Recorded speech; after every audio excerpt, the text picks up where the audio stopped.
தமிழகத்தில் ஒவ்வொரு மாவட்டத்துக்கும் ஒவ்வொரு சிறப்பு இருக்குங்க. திருநெல்வேலிக்கு அல்வா, கோவில்பட்டிக்கு கடலை மிட்டாய், ஊட்டிக்கு வறுக்கி, மதுரை மல்லி, திண்டுக்கல் பூட்டு, சிவகாசி பட்டாசி, இப்படி ஒவ்வொரு மாவட்டத்துக்கும் ஒவ்வொரு சிறப்பு இருக்குங்க. அப்படி நம்ம விழுப்புரத்துக்கு சிறப்பு இந்த முட்டை மிட்டாய்னு சொல்லலாங்க. விழுப்புரம் மாவட்டத்தினுடைய அடையாளமாக மாறி இருக்கக்கூடிய சையத் ஸ்வீட்ஸ் முட்டை மிட்டாய் கிட்டத்தட்ட 56 ஆண்டுகளை கடந்த நூற்றாண்டை நோக்கி பயணித்துக் கொண்டிருக்கின்ற இந்த இனிய வேளையில இதற்கு காரணமாக இருக்கின்ற வாடிக்கையாளர்கள் மற்றும் உங்களை போன்ற மீடியாக்கள் சுவைக்கு இன்றைக்கு வரவேற்பு கிடைத்திருக்கிறதுனால் அதற்கு காரணம் என்ன சொன்னாக்கா, நம்ம பியூர் பசுமாட்டு பால் ப்ளஸ் பியூர் நெய், சர்க்கரை மற்றும் முட்டை கொண்டு தயாரிக்கப்படுகின்ற இந்த இனிப்பு இன்றைக்கு தமிழகம் முழுவதும் 22 கிளைகளுக்கும் மேலாக நாங்கள் பயணித்துக் கொண்டிருக்கிறோம்.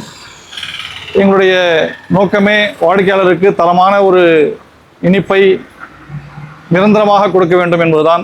அதன் அடிப்படையில் நாங்கள் ஒரு சேர உள்ளார்த்தமாக இந்த ஆத்தட்டிக்கான இந்த இனிப்பை தமிழகம் முழுவதும் விரிவுபடுத்த வேண்டும் என்ற நோக்கத்தோடு இன்றைக்கு 22 கிளைகளை கொண்டுள்ளோம். இனியும் தமிழகம் முழுவதுமே கிளைகளை பரப்ப வேண்டும் என்கின்ற நோக்கத்திலே இந்த இனிப்பை உங்களுக்கு நாங்கள் அளித்து கொண்டிருக்கிறோம். இதற்கு முழுக்க காரணம் வாடிக்கையாளர்கள் தான். அந்த வாடிக்கையாளருக்கு இந்த டிஜிட்டல் மீடியாக்களின் மூலமாக சந்திப்பதிலே நாங்கள் மிக்க மகிழ்ச்சி அடைகிறோம். உங்களுடைய வாழ்த்துக்களும் உங்களுடைய ஆதரவும் எங்களை வழிநடத்தும் என்கிறதை நாங்கள் இங்கே தெரிவித்துக் கொள்கிறோம்.